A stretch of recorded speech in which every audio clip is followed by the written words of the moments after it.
Parmi les problèmes que peut rencontrer le musulman, parmi les épreuves qu'il peut traverser, ce sont des problèmes liés à l'argent, des dettes qu'il peut avoir. Et l'on cherche toujours des solutions concrètes.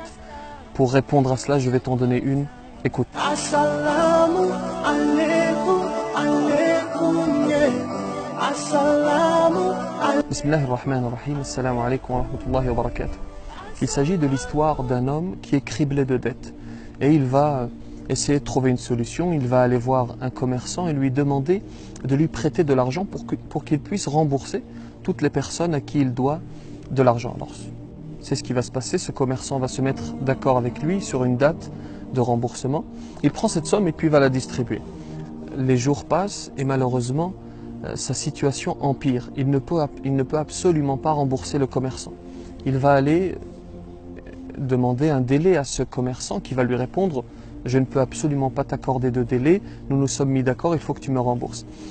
Alors cet homme ne trouve pas de solution et le commerçant lui dit « Soit tu rembourses, soit nous allons devant le juge ». Et c'est ce qui va se passer. Le juge va lui dire la même chose. Tu as un accord avec le commerçant, soit tu le rembourses, soit je te jette en prison. Alors cet homme va lui dire « Très bien, je n'ai pas de solution, laisse-moi juste au juge, laisse-moi juste aller voir ma famille ».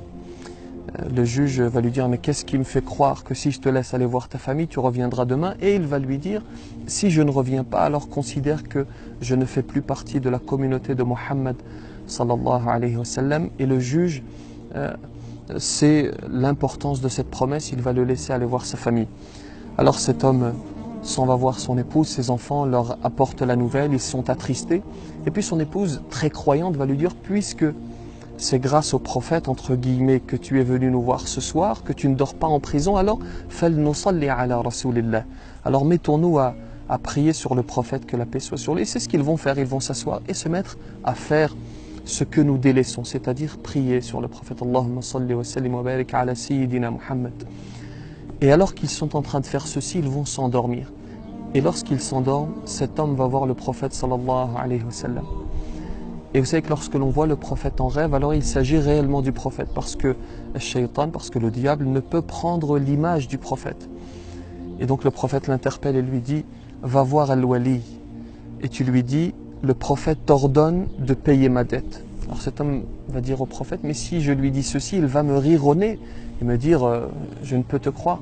Alors le prophète va lui révéler un secret et lui dire « Tu diras Al-Wali », tu lui diras « Le prophète te dit « Oh Wali », je sais que tu fais la prière sur le prophète, que tu dis Allahumma salli ala sayyidina Muhammad tous les soirs 1000 fois.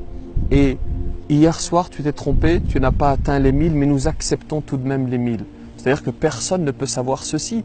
Ce wali fait cette prière sur le prophète loin de toute ostentation. Il fait cela lorsqu'il se retrouve seul. Alors il va voir effectivement Al-Wali et lui dit le prophète te demande de payer ma dette. Al-Wali, évidemment, ne le croit pas.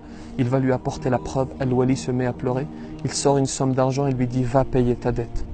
Il se saisit de cet argent et il va voir le juge tout content. Et il dit au juge « J'ai trouvé, alhamdulillah, une solution ». Lorsque le juge voit cet homme, vous savez ce qu'il va faire? Il est impatient de le voir. Il attrape le cerf contre lui et le juge va dire à cet homme « Par ta grâce, j'ai vu le prophète Mohammed sallallahu alayhi wa sallam en rêve. » Le juge également a vu le prophète. Et le prophète a dit au juge, si tu lui payes dette, nous te faciliterons le jour du jugement. Le juge sort de l'argent et lui donne ceci et lui dit, va payer ta dette. Ils n'ont pas terminé de parler, on toque à la porte.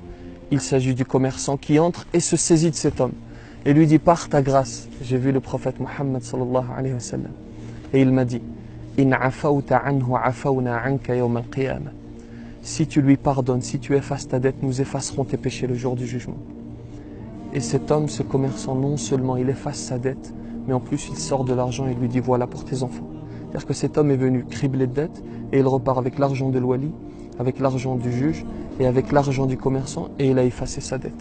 Voilà un moyen concret, ce moyen que nous délaissons. On se dit oui c'est juste, ouais c'est la prière sur le prophète, qu'est-ce que c'est? Voilà un exemple concret. Tu veux que Dieu te facilite, alors mets-toi à prier sur le prophète sallallahu alayhi wa sallam. Ce sont des choses qui sont très importantes, en tout cas pour le croyant. Celui qui ne croit pas, évidemment, il se dit ce sont des fables, etc. Nous croyons dans nos textes qui sont authentiques. Voici un moyen concret pour régler tes problèmes d'argent.